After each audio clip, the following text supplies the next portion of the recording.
കുത്തുബ് മിനാർ എന്ന വിശ്വപ്രസിദ്ധമായ ചരിത്ര സ്മാരകം സ്ഥിതി ചെയ്യുന്നത് സൗത്ത് ദില്ലിയിലെ മെഹ്റോളിയിലാണ്.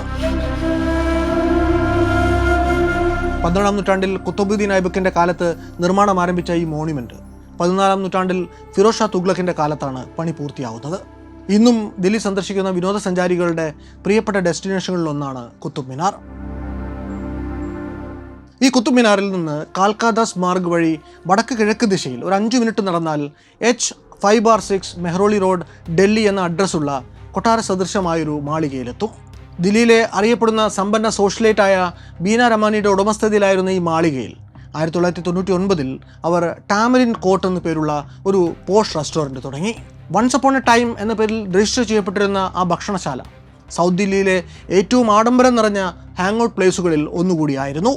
ജോർജ് മെയിൽഹോട്ട് എന്ന കനേഡിയൻ ആർട്ടിസ്റ്റിനെ വിവാഹം കഴിച്ചിരുന്ന ബീനയ്ക്കും കനേഡിയൻ പൗരത്വം ഉണ്ടായിരുന്നുവെങ്കിലും അക്കാലത്ത് ഇവർ രണ്ടുപേരും ബിസിനസ് ആവശ്യങ്ങൾക്ക് വേണ്ടി ദില്ലിയിൽ തന്നെയായിരുന്നു താമസം. ടാമറിൻ കോട്ട് അവിടെ നടന്നിരുന്ന ആഡംബര പേജ് 3 പാർട്ടികൾക്ക് പ്രസിദ്ധമായിരുന്നു. എല്ലാ വ്യാഴാഴ്ചയും അവിടെ നടന്നിരുന്ന ആഘോഷങ്ങളിൽ സെലിബ്രിറ്റികളിൽ പലരും വന്നു പോകുമായിരുന്നു. ടാമറിൻ കോട്ടിലെ ഈ വ്യാഴാഴ്ച പാർട്ടികൾ സ്വകാര്യ വിരുന്നുകൾ എന്നാണ് ബീന രമാനി പുറത്തേക്ക് കൊടുത്തിരുന്ന ഇംപ്രഷനെങ്കിലും കയ്യിൽ പൂത്ത കാശുള്ള ആർക്കു വേണമെങ്കിലും അതിൽ പങ്കെടുക്കാമായിരുന്നു. രുചിയുള്ള ഭക്ഷണവും മദ്യവും അകത്താക്കി മതിവരുവോളം ആ പ്രീമിയം പാർട്ടി ആംബിയൻസ് ആസ്വദിക്കാമായിരുന്നു. 1999 ഏപ്രിൽ 29 രാത്രിയും അവിടെ വലിയൊരു പാർട്ടി നടന്നു. അതൊരു യാത്രയപ്പായിരുന്നു. ബീനയുടെ ഭർത്താവ് ജോർജ് മെയിൽഹോട്ട് ഒരു ലോക പര്യടനത്തിന് വേണ്ടി പുറപ്പെട്ടു പോകുന്നതിൻ്റെ ഫെയർവെലാണ് അന്ന് അവിടെ നടന്നത്. ഈ പാർട്ടി പല ടോപ്പ് ക്ലാസ് സെലിബ്രിറ്റികളും പങ്കെടുക്കുന്ന ഒന്നായിരുന്നതുകൊണ്ട് ബാർട്ടൻഡേഴ്സിൻ്റെ കാര്യത്തിലും കുറവൊന്നും വരുത്താൻ പറ്റില്ലായിരുന്നു. ബീന രമാനിയുടെ പ്രത്യേക അറേഞ്ച്മെൻറ്റിൽ അന്നത്തെ അപ്കമിംഗ് മോഡലുകളായ ജെസിക്ക ലാൽ, ഷാൻ മുൻഷി എന്നിവർ സെലിബ്രിറ്റി ബാർട്ടൻഡർമാരായി ആ പാർട്ടിയിൽ പങ്കെടുക്കുന്നുണ്ടായിരുന്നു. രാത്രി ഏറെ വൈകിയും നീണ്ടുപോയ ആ പാർട്ടിയിലേക്ക് ഏതാണ്ട് 11:30 5 ചെറുപ്പക്കാർ കടന്നു വരുന്നു. നേരത്തെ തന്നെ സാമാന്യം നന്നായി മദ്യപിച്ചിരുന്ന അവർ ടാമറിൻ കോട്ടിൽ വെച്ച് വീണ്ടും മദ്യപിക്കുന്നു. ഏതാണ്ട് 2 മണി അടുപ്പിച്ച് ആ കൂട്ടത്തിൽ ഒരു ചെറുപ്പക്കാരൻ ബാർ കൗണ്ടറിൽ അപ്പോൾ ഉണ്ടായിരുന്ന ജെസിക്കയോടും ഷയാനോടും 2 ലാർജ് വിസ്കി കൂടി ആവശ്യപ്പെടുന്നു. എന്നാൽ ബാർ ക്ലോസ് ആയി എന്ന് ജെസിക്ക മറുപടി കൊടുക്കുന്നു. അപ്പോൾ ആ യുവാവ് കീശയിൽ നിന്ന് 1000 രൂപയുടെ ഒരു നോട്ടെടുത്ത് വീശി കുറെ കൂടി കടുപ്പിച്ച സ്വരത്തിൽ ജെസിക്കയോട് വീണ്ടും മദ്യം ആവശ്യപ്പെടുന്നു. ജെസിക്ക ഇത്തവണ കുറെ കൂടി പരിഹാസച്ചുവയുള്ള മറുപടി നൽകി വിസമ്മതം അറിയിക്കുന്നു. അതിൻ്റെ പേരിൽ ഈ ചെറുപ്പക്കാരും ബാർ കൗണ്ടറിൽ ഉണ്ടായിരുന്നവരും തമ്മിൽ ഒരു വാക്തർക്കമുണ്ടാവുന്നു. ഒട്ടും മയമില്ലാത്ത രീതിയിൽ വന്ന ജെസിക്കയുടെ ആ മറുപടി നേരത്തെ 1000 രൂപയുടെ നോട്ടെടുത്ത് വീശിയ ചെറുപ്പക്കാരനെ വല്ലാതെ പ്രകോപിപ്പിക്കുന്നു. 1-2 അയാൾ തൻ്റെ അരയിൽ തിരികിയിരുന്ന .22 കാലിബർ ബെരറ്റ പിസ്റ്റൾ എടുത്ത് മുകളിലേക്ക് വെടിപൊട്ടിക്കുന്നു. ശേഷം വീണ്ടും ഒരിക്കൽ കൂടി മദ്യം ആവശ്യപ്പെടുന്നു. അടച്ചിട്ട ആ ചെറിയ മുറിക്കുള്ളിൽ മുഴങ്ങിയ കാതടുപ്പിക്കുന്ന വെടിയൊച്ച ആദ്യമൊന്ന് സംഭ്രമിപ്പിച്ചുവെങ്കിലും നിമിഷ നേരം കൊണ്ട് സംയമനം വീണ്ടെടുക്കുന്ന ജെസിക്ക ഒട്ടും ഭയപ്പെടാതെ തോക്കും ചുണ്ടി നിൽക്കുന്ന അയാളോട് വീണ്ടും പഴയ മറുപടി തന്നെ ആവർത്തിക്കുന്നു. ആ മറുപടി ഈ ചെറുപ്പക്കാരൻ്റെ ക്രോധം ഇരട്ടിയാക്കുന്നു. അയാളുടെ തോക്ക് ഒരിക്കൽ കൂടി ഗർജിക്കുന്നു. ആ പിസ്റ്റലിൽ നിന്ന് തുറന്ന വെടിയുണ്ട ജെസിക്കയുടെ ഇടത് കണ്ണിന് തൊട്ടു മുകളിലൂടെ തലയോട്ടി തുളച്ചുകൊണ്ട് അകത്ത് കയറുന്നു. ജെസിക്ക നിന്ന നിൽപ്പിൽ പിന്നിലേക്ക് മറിഞ്ഞു വീഴുന്നു. നിമിഷങ്ങൾക്കുള്ളിൽ ആ പാവം പെൺകുട്ടിയുടെ ശരീരത്തിലെ അവസാനത്തെ ജീവൽ സ്പന്ദനവും നിലച്ചു പോകുന്നു. തലസ്ഥാനമായ ദില്ലിയെ ഞെട്ടിച്ച ആ കൊലപാതകം വഴിവെച്ചത് ഏറെ പ്രക്ഷുബ്ധമായ നിരവധി പൊതുജന പ്രക്ഷോഭങ്ങൾക്കും രാജ്യമൊന്നോളം കണ്ടിട്ടില്ലാത്ത തരത്തിലുള്ള കോടതി മാധ്യമ വിചാരണകൾക്കുമാണ്. 1999 ഏപ്രിൽ 29 രാജ്യതലസ്ഥാനമായ ദില്ലിയിൽ അച്ഛൻ്റെ പ്രതാപത്തിൻ്റെ തണലിൽ വളർന്നു വന്ന ധിക്കാരിയായൊരു യുവാവ് രാത്രി ഏറെ വൈകിയും മദ്യം വിളമ്പി നൽകിയില്ല എന്ന പേരിൽ പ്രവർത്തിച്ച അതിനിഷ്ഠുരമായ കൊലപാതകത്തിൻ്റെ കഥ. പണത്തിൻ്റെയും അധികാരത്തിൻ്റെയും സ്വാധീന ശക്തികളെല്ലാം ഒറ്റക്കെട്ടായി ഗൂഢാലോചന നടത്തിയിട്ടും തൻ്റെ സഹോദരിയുടെ കൊലപാതകിയെ നിയമത്തിനു മുന്നിൽ കൊണ്ടു നിർത്താൻ സബ്രീന ലാൽ എന്ന യുവതി നടത്തിയ സുധീരമായ നിയമ പോരാട്ടങ്ങളുടെ കഥ. അത് വല്ലാത്തൊരു കഥയാണ്.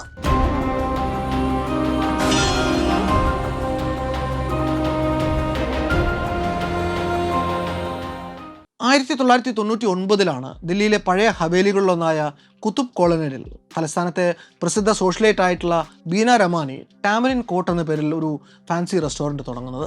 ഈ റെസ്റ്റോറൻറ്റിൽ നിന്ന് കുത്തുബ് മിനാറിന് മനോഹരമായിട്ടുള്ള വ്യൂ ഉണ്ടായിരുന്നു എന്നത് അവരുടെ പ്രത്യേകതകളിലൊന്നായിരുന്നു. ഈ ബീന രമാനി പല നിലയ്ക്ക് ദില്ലിയിൽ പ്രസിദ്ധയാണെന്ന്. കറാച്ചിയിലെ അറിയപ്പെടുന്ന ഒരു സിന്ധി സിഖ് ഫാർമസ്യൂട്ടിക്കൽ ബിസിനസ് കുടുംബത്തിൽ ജനിച്ച അവർ 4ാം വയസ്സിൽ ഇന്ത്യ വിഭജനം നടന്നപ്പോൾ മുംബൈയിലേക്ക് കുടിയേറി പാർക്കുകയായിരുന്നു. ബീനയുടെ കുടുംബം പരമ്പരാഗതമായി തന്നെ സമ്പന്നമായിരുന്നുവെങ്കിലും അവർക്ക് ആ സമ്പത്തിലേക്ക് കാര്യമായ ആക്സസ് ഒന്നും ഉണ്ടായിരുന്നില്ല. അവർക്ക് പിന്നീട് അനുഭവിക്കാൻ യോഗമുണ്ടായിട്ടുള്ള ആഡംബരങ്ങളെല്ലാം തന്നെ ഇവർ സ്വന്തം അധ്വാനം കൊണ്ട് കെട്ടിപ്പടുത്ത ബിസിനസ് സാമ്രാജ്യത്തിൻ്റെ ബലത്തിലുണ്ടായതാണ്. എയർ ഇന്ത്യയിൽ ഒരു എയർ ഹോസ്റ്റസായി 80കളിലാണ് ബീന തൻ്റെ കരിയർ ആരംഭിക്കുന്നത്. അക്കാലത്ത് സഹപ്രവർത്തകനായിരുന്ന ന്യൂയോർക്കിൽ സെറ്റിൽ ചെയ്തിരുന്ന ആൻറ്റി രമാനിയെയാണ് അവർ ആദ്യമായിട്ട് വിവാഹം കഴിക്കുന്നത്. മാലിനി എന്ന പേരിൽ ഒരു പെൺകുഞ്ഞ് ജനിച്ച് അധികം വൈകാതെ തന്നെ ബീനയും ആൻറ്റിയും തമ്മിൽ വേർപിരിയുന്നു. ആൻറ്റിയുമായിട്ടുള്ള ഈ ആദ്യ വിവാഹബന്ധത്തിൽ ഏർപ്പെടുന്നതിന് മുമ്പ് ബീന നടൻ ഷമ്മി കപൂറുമായിട്ടൊരു ലിവ് ഇൻ റിലേഷൻഷിപ്പിലായിരുന്നു എന്നതും ദില്ലി ഗോസിപ്പ് സർക്കിളുകളിൽ പരസ്യമായൊരു രഹസ്യമായിരുന്നു. ഇതേപ്പറ്റി ബീന രമാനി തന്നെ അവരുടെ ആത്മകഥയായിട്ടുള്ള bird in a banyan tree my story എന്ന പുസ്തകത്തിൽ തുറന്നെഴുതിയിട്ടുണ്ട്. ഇന്ത്യയിൽ ബുട്ടീക്ക് കൾച്ചർ ആരംഭിക്കുന്നത് ബീന രമാനിയാണ്. ദില്ലിയിലെ ഹൗസ് ഖാസ് വില്ലേജിൽ ബുട്ടീക്കുകൾ സ്ഥാപിക്കാൻ മുൻകൈ എടുക്കുന്നത് ഇവർ തന്നെയാണ്. വൺസ് അപ്പോൺ എ ടൈം എന്ന പേരിൽ ഇവർ ന്യൂഡൽഹിയിൽ നടത്തിയിരുന്ന ബുട്ടീക്ക് ഏറെ പ്രസിദ്ധമായിരുന്നു. ന്യൂയോർക്കിലെ ബ്ലൂമിംഗ് ഡേൽസിൽ ഡിസ്പ്ലേ ചെയ്യുന്ന ആദ്യത്തെ ഇന്ത്യൻ ഡിസൈനർ രമാനിയാണ്. 90കളിൽ അവരുടെ ബുട്ടീക്കിൻ്റെ പരസ്യങ്ങൾ ന്യൂയോർക്ക് ടൈംസ് പോലെയുള്ള വിദേശ പത്രങ്ങളിൽ നിരന്തരം അച്ചടിച്ചു വന്നിരുന്നു. ബുട്ടീക്ക് ബിസിനസ്സിന് പുറമെ റെസ്റ്റോറൻറ്റ് രംഗത്തും അവർ സജീവമായിരുന്നു. ദില്ലിയിൽ the small cafe, the exit, tamarind tree എന്നിങ്ങനെ 3 റെസ്റ്റോറൻറ്റുകൾ അവർക്കുണ്ടായിരുന്നു. ഇതിനു പുറമെ ഗോവയിൽ കോങ്കോ എന്ന പേരിൽ മറ്റൊരു റെസ്റ്റോറൻറ്റ് കൂടി അവർ നടത്തിയിരുന്നു. ചുരുക്കത്തിൽ the God mother of fashion in India എന്ന പേരിൽ അറിയപ്പെട്ടിരുന്ന ബീന രമാനി ദില്ലി സോഷ്യൽ സർക്കിളുകളിൽ വളരെ ഇൻഫ്ലുവൻഷ്യൽ ആയിട്ടുള്ള ഒരു സെലിബ്രിറ്റി ആയിരുന്നു. ആർട്ടിസ്റ്റ് ആയിട്ടുള്ള രണ്ടാമത്തെ ഭർത്താവ് ജോർജ് മെയിൽഹോട്ടനും ആദ്യ വിവാഹത്തിലെ മകൾ അപ്കമിംഗ് മോഡലായ മാലിനി രമാനിക്കുമൊപ്പമായിരുന്നു അവർ 90കളിൽ ദില്ലിയിൽ കഴിഞ്ഞിരുന്നത്. ഈ ജോർജ് മെയിൽഹോട്ട് ഒരു ലോക പര്യടനത്തിന് വേണ്ടി പുറപ്പെട്ടു പോകുന്ന സമയത്ത് അദ്ദേഹത്തിന് യാത്രയപ്പ് നടത്താൻ വേണ്ടിയാണ് ബീന രമാനി 1999 ഏപ്രിൽ 29 തൻ്റെ റെസ്റ്റോ ബാറായിട്ടുള്ള ടാമറിൻ കോർട്ടിൽ ഒരു പാർട്ടി സംഘടിപ്പിക്കുന്നത്. ദില്ലി സോഷ്യലൈറ്റുകളുടെ ഗോ ടു ഡെസ്റ്റിനേഷനാണ് ടാമറിൻ കോർട്ട് എന്ന് നമ്മൾ നേരത്തെ തന്നെ പറഞ്ഞു കഴിഞ്ഞു. വ്യാഴാഴ്ചകളിൽ ആ റെസ്റ്റോറൻറ്റ് സിരകളിലൂടെ ആൽക്കഹോൾ ഒഴുകുമെന്നാണ് പറയുക. ഇന്ദ്രപ്രസ്ഥത്തിലെ എല്ലാ സെലിബ്രിറ്റികളും അന്നേ ദിവസം അവിടെ കാണും. ഈ സംഭവം നടക്കുന്ന ദിവസം ഫാഷൻ ഡിസൈനർമാരായിട്ടുള്ള രോഹിത് ബാൽ, തരുൺ തെഹ്ലാനി, ഹോളിവുഡ് നടനായിട്ടുള്ള സ്റ്റീഫൻ സെഗാൽ, അതുപോലെ ബോംബെ ഡൈങ്ങിലെ ജെ വാഡിയ എന്നിങ്ങനെ പലരും ടാമറിൻ കോർട്ടിൽ അന്ന് സന്നിഹിതരായിരുന്നു. ഈ പാർട്ടി സീനിൽ സത്യത്തിൽ ഒരു ചെറിയ പ്രശ്നമുണ്ട്. ടാമറിൻ കോർട്ടിന് ലിക്കർ ലൈസൻസ് ഇല്ലായിരുന്നു. ആയിടെ മാത്രം ആരംഭിച്ച തൻ്റെ റെസ്റ്റോ ബാറിന് വേണ്ടി ബീന രമാനി ലൈസൻസിന് അപേക്ഷിച്ചിരുന്നുവെങ്കിലും അത് ഓൺ പേപ്പർ കിട്ടിയിരുന്നില്ല. പോലീസും എക്സൈസുമായിട്ടുള്ളൊരു അഡ്ജസ്റ്റ്മെൻറ്റിൻ്റെ പുറത്താണ് അന്ന് അവിടെ അവർ മദ്യം വിളമ്പിയിരുന്നത്. അന്നത്തെ നിയമപ്രകാരം പോലീസ് റെയ്ഡുണ്ടായാൽ പരമാവധി ഒരു 10-200 രൂപ മാത്രം പിഴ ചുമത്തപ്പെടാൻ സാധ്യതയുള്ള ഒരു പെറ്റി ലാബ്സ് മാത്രമായിരുന്നു അവിടെ ഉണ്ടായിരുന്നത്.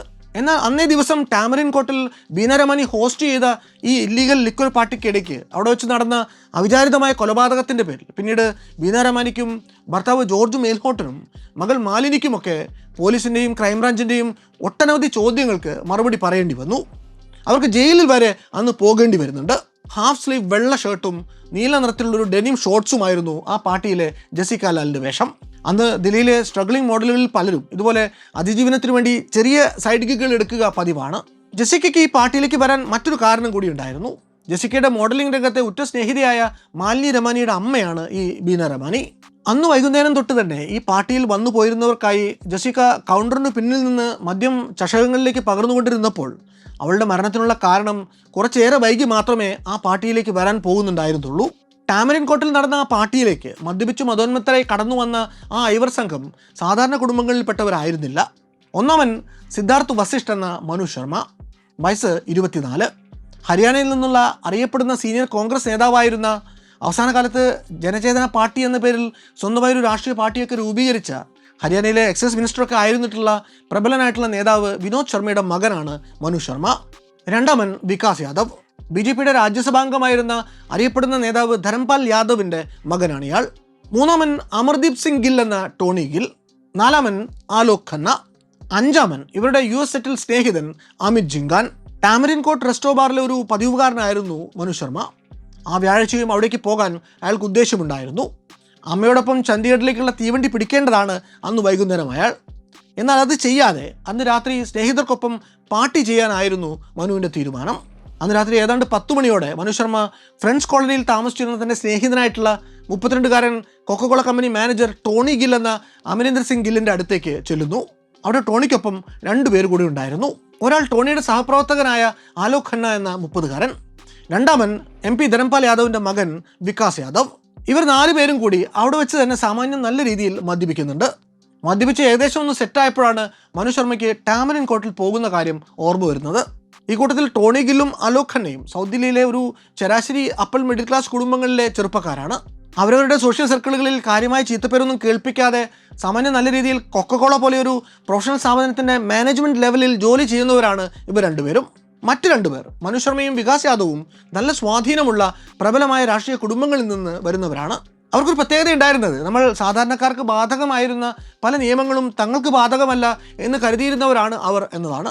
എൻ്റെ അച്ഛൻ ആരാണെന്ന് നിനക്കറിയുമോ എന്നൊക്കെ ചോദിച്ച് പാവപ്പെട്ട പോലീസുകാരെയും വഴി പോകുന്ന സാധാരണക്കാരെയും ഒക്കെ വിരട്ടുന്ന ഒരു ജാതി, നമ്മൾ ഈ വളർത്തി വലുതാക്കിയ സന്തതി എന്നൊക്കെ പറയുന്ന ഒരു ഇനമാണ്. സ്പോർട്സ് കാറുകളോടും പലജാതി തോക്കുകളോടുമൊക്കെ അടങ്ങാത്ത കമ്പമായിരുന്നു മനു ശർമ്മയ്ക്ക്. മദ്യം അകത്ത് ചെന്നാൽ അടക്കാനാവാത്ത കോപം ആവേശിക്കുന്ന അവൻ്റെ സ്വഭാവവും ദില്ലി സർക്കിളുകളിൽ കുപ്രസിദ്ധമായിരുന്നു. ഏതാണ്ട് 10:45 വീട്ടിൽ നിന്ന് പുറപ്പെടുന്നവർ 2 കാറുകളിലായിട്ട് 11:15 ടാമറിൻ കോട്ടിലെത്തുന്നു.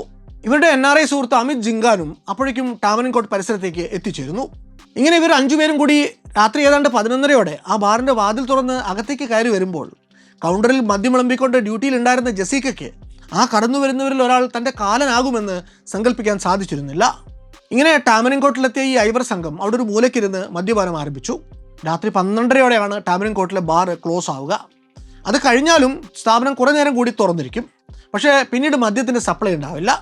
ഇതെല്ലാവർക്കും അന്ന് അറിവുള്ള കാര്യമാണ്. അന്നേ ദിവസം ഏതാണ്ട് 300ഓളം പേർ അവിടെ വന്നു പോയിരുന്നതുകൊണ്ട് അവിടെ സ്റ്റോക്ക് ഉണ്ടായിരുന്ന മദ്യം ഏതാണ്ട് 12 മണിയോടെ തന്നെ തീർന്നു പോയിരുന്നു. അവിടെ ഇരുന്ന് മദ്യപിച്ചിരുന്നവർ പലരും ഓരോരുത്തരായിട്ട് ഈ ജസിക്കയും ഷാൻ മുൻഷിയും ബാർടെൻഡർമാരായി നിന്നിരുന്ന കൗണ്ടറിലേക്ക് വരുന്നുണ്ട്, മദ്യം ആവശ്യപ്പെടുന്നുണ്ട്. അവർ ഈ ബാർ അടച്ചുപോയ കാര്യം പറയുമ്പോൾ ഇങ്ങനെ വരുന്നവർ പലരും നിരാശരായിട്ട് തിരിച്ചു പോയിക്കൊണ്ടുമിരിക്കുന്നുണ്ട്. സമയം 2 മണി തികയുന്നു. ടാമറിൻ കോട്ടിൽ അപ്പോഴും സാമാന്യം ജനത്തിരക്കുണ്ട് എന്ന് വേണം പറയാൻ. പക്ഷെ അപ്പോഴേക്കും അടിച്ച് കോൺവെട്ടി നിന്ന മനു ശർമ്മ ഒരുവിധം ആടിയൊലഞ്ഞ് എഴുന്നേറ്റ് കൗണ്ടർ ലക്ഷ്യമിട്ട് നടന്നു ചെല്ലുന്നു. അവിടെ അപ്പോൾ നിന്നിരുന്ന ജസീക്കയോടും ഷാൻ മുൻഷിയോടും 2 ലാർജ് വിസ്കി കൂടി വേണമെന്ന് ആവശ്യപ്പെടുന്നു.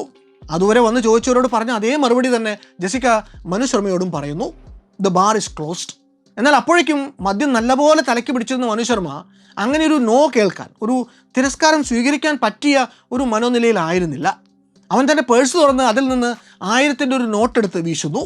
1 പവൻ സ്വർണത്തിന് വെറും 3000 രൂപ മാത്രം വിലയുള്ള കാലത്താണ് ഈ 1000 എടുത്ത് വീശുന്നത് എന്ന് ഓർക്കുക. ആ വലിയ തുകയ്ക്ക് അയാൾക്ക് വേണ്ടിയിരുന്നത് 2 ലാർജ് പെഗ് വിസ്കി മാത്രമാണ്. പക്ഷെ ഒരൊറ്റ കുഴപ്പം മാത്രം, ജസീക്ക അങ്ങനെ ഒരു 1000ൻ്റെ നോട്ടെടുത്ത് വീശിയാൽ അതിൽ വീണു പോകുന്ന ഒരു സാധാരണ ബാർടെൻഡർ അല്ല.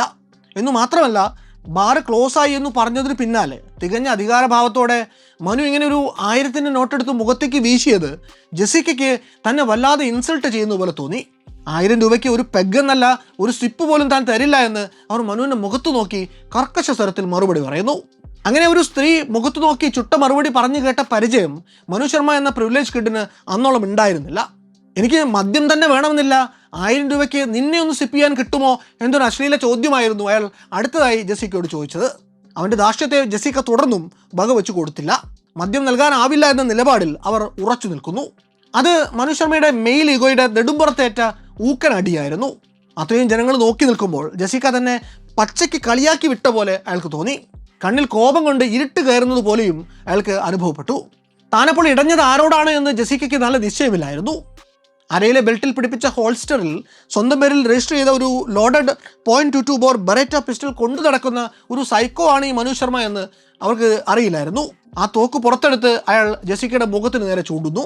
മനു ഇങ്ങനെ ജസീക്കയ്ക്ക് നേരെ തോക്ക് നീട്ടിയപ്പോൾ അവിടെ കൂടിയിരുന്ന ക്രൗഡിൽ നിന്ന് ആരോ കളിയാക്കി ഉറക്കെ വിളിച്ചു പറഞ്ഞു, ആരും പേടിക്കേണ്ട, ഇതൊരു ടോയ് ഗണ്ണാണ്. ഇതുകൂടി കേട്ടതോടെ മനുവിൻ്റെ ദേഷ്യം വീണ്ടും ഇരട്ടിച്ചു. താനീ കൊണ്ടു നടക്കുന്നത് കളിത്തോക്കല്ല എന്ന് സ്ഥാപിക്കാൻ വേണ്ടി അയാൾ തോക്ക് സീലിങ്ങിന് നേരെ ചൂണ്ടി ഒരു വെടി കൂടി പൊട്ടിച്ചു. ശേഷം അതേ തോക്ക് ജസീക്കയ്ക്ക് നേരെ ചൂണ്ടി ഹരിയാണി ബോലിയിൽ ജസീക്കയോടായി വീണ്ടും ഒരിക്കൽ കൂടി മനു ചോദിച്ചു, ഇനി പറ, കിട്ടുമോ 2 ലാർജ്? അപ്പോഴും മനുവിൻ്റെ ക്രോധം ഇരട്ടിപ്പിച്ചുകൊണ്ട് ജസീക്ക അചഞ്ചലയായി നേരത്തെ പറഞ്ഞ അതേ മറുപടി തന്നെ വീണ്ടും ആവർത്തിക്കുന്നു.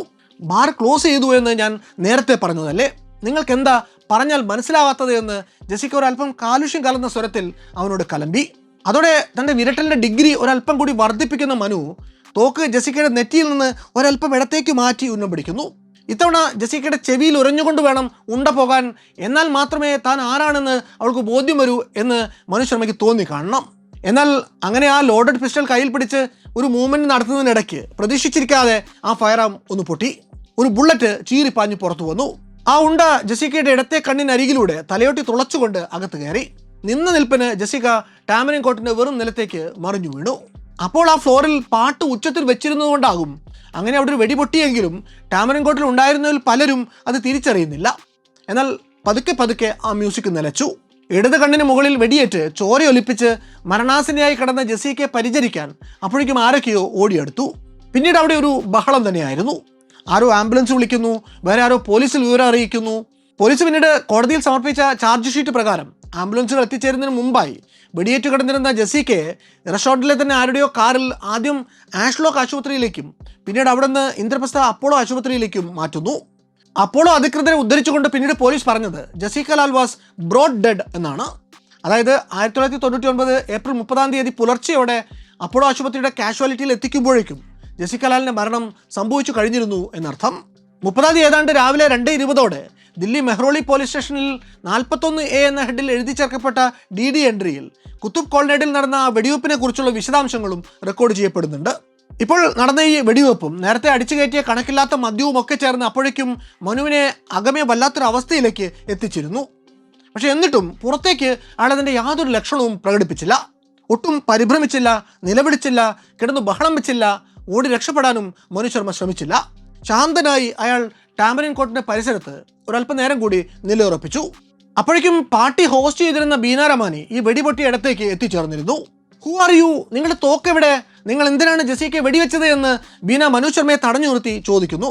തികച്ചും ശാന്തമായ സ്വരത്തിൽ അയാൾ മറുപടി പറയുന്നു, അതിന് ഞങ്ങൾ ആരെയും ഒന്നും ചെയ്തിട്ടില്ല. നേരത്തെ വെടിപൊട്ടുമ്പോൾ ബീന രമാനി ആ രംഗത്തിന് സാക്ഷിയല്ല. അതുകൊണ്ട് തന്നെ നിമിഷ നേരത്തേക്ക് താൻ വേറെ ആരെയോ ആണ് പിടിച്ചു നിർത്തി ചോദിച്ചത് എന്ന് പോലും അവർക്ക് തോന്നിപ്പോയി. ആ ആശയക്കുഴപ്പത്തിൻ്റെ ഇടവേള ധാരാളമായിരുന്നു മനുവിനും സംഘത്തിനും വന്ന 2 കാറുകളിൽ കയറി തിരികെ ടോണിഗിലിൻ്റെ ഫ്രണ്ട്സ് കോളനിയിലെ വീട്ടിലേക്ക് മടങ്ങിപ്പോകാൻ. ഏതാണ്ട് രാത്രി 3 മണിയോടെ അന്ന് അവർ തിരികെ വീട്ടിലേക്ക് എത്തുന്നു. പോകുന്ന വഴിക്ക് ദില്ലിയിലെ ആളൊഴിഞ്ഞ ഏതോ ഒരിടത്ത് തൻ്റെ കയ്യിലിരുന്ന പിസ്റ്റൾ കുഴിച്ചിട്ടിട്ടാണ് മനു തൻ്റെ ബ്ലാക്ക് ടാറ്റ സഫാരി കാറിൽ തിരിച്ച് വീട്ടിലേക്ക് എത്തിയിട്ടുള്ളത്. പറ്റിയത് പറ്റി, ഇനി മനു ശർമ്മ എങ്ങനെ ആ ദുർഘടത്തിൽ നിന്ന് രക്ഷിച്ചെടുക്കുമെന്നതായി അയാളുടെ കൂട്ടുകാരുടെ ചിന്ത. മനു നേരത്തെ കൊണ്ട് കുഴിച്ചിട്ട ഇടത്ത് നിന്ന് ആ പിസ്റ്റൾ കണ്ടെടുത്ത് അത് ഡിസ്പോസ് ചെയ്യാൻ അന്ന് അമിത് ജിങ്കാൻ സഹായിക്കുന്നു. അങ്ങനെ തൻ്റെ സ്നേഹിതന് ഒരു കൊലപാതക കുറ്റം ഒളിച്ചു വെക്കാൻ വേണ്ട ഒത്താശ ചെയ്തു കൊടുത്തതിൻ്റെ തൊട്ടടുത്ത ദിവസം തന്നെ അമിത് ജിങ്കാൻ തിരികെ അമേരിക്കയിലേക്ക് മടങ്ങി പോവുകയും ചെയ്തു. അന്ന് അവർ ഡിസ്പോസ് ചെയ്ത മർഡർ വെപ്പൺ, ആ .22 ബോർ ബെരറ്റ പിസ്റ്റൾ തിരിച്ചു പിടിക്കാൻ ദില്ലി പോലീസിന് പിന്നീട് സാധിക്കുന്നതേയില്ല. അവിടെ ഫ്രണ്ട്സ് കോളനിയിലെ ടോണിയുടെ വീട്ടിലിരുന്നു കൊണ്ട് മനുവും തൻ്റെ 3 കൂട്ടുകാരും കൂടി എന്തൊക്കെ തെളിവുകൾ എങ്ങനെയൊക്കെ നശിപ്പിക്കണം എന്നുള്ള കൂലങ്കഷമായ ആലോചനയിലായിരുന്നു. പിന്നെ ഇതിനിടയ്ക്ക് ബീന രമാനി ടാമറിൻ കോർട്ടിൽ നിന്ന് അപ്പോളോ ആശുപത്രിയുടെ കാഷ്വാലിറ്റിയിലേക്ക് എത്തിച്ചേർന്നിരുന്നു. ജെസിക്ക ലാൽ എന്ന മോഡൽ അവിടെ മരിച്ചു മരവിച്ച് കിടക്കുമ്പോൾ അവരെ അന്ന് ആ പാർട്ടിയിൽ ഒരു സെലിബ്രിറ്റി ബാർട്ടൻഡറായിട്ട് നിയോഗിച്ച ബീന രമാനി അതേ ആശുപത്രി പരിസരത്ത് തന്നെ ഉണ്ടായിരുന്നുവെങ്കിലും അവരുടെ പ്രയോറിറ്റികൾ വേറെയായിരുന്നു.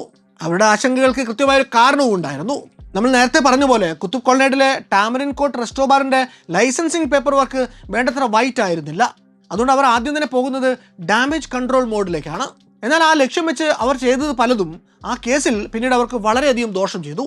തൻ്റെ റെസ്റ്റോറൻറ്റിലെ ക്ലീനിങ് സ്റ്റാഫിൽ ഒരാളോട് ബീന ചോര വീണ്ടു കിടന്ന ബാറിലെ നിലം കഴുകി തുടച്ച് വൃത്തിയാക്കാൻ ആവശ്യപ്പെട്ടു എന്നാണ് ഇന്ത്യ ടുഡേയുടെ റിപ്പോർട്ടിൽ പറയുന്നത്.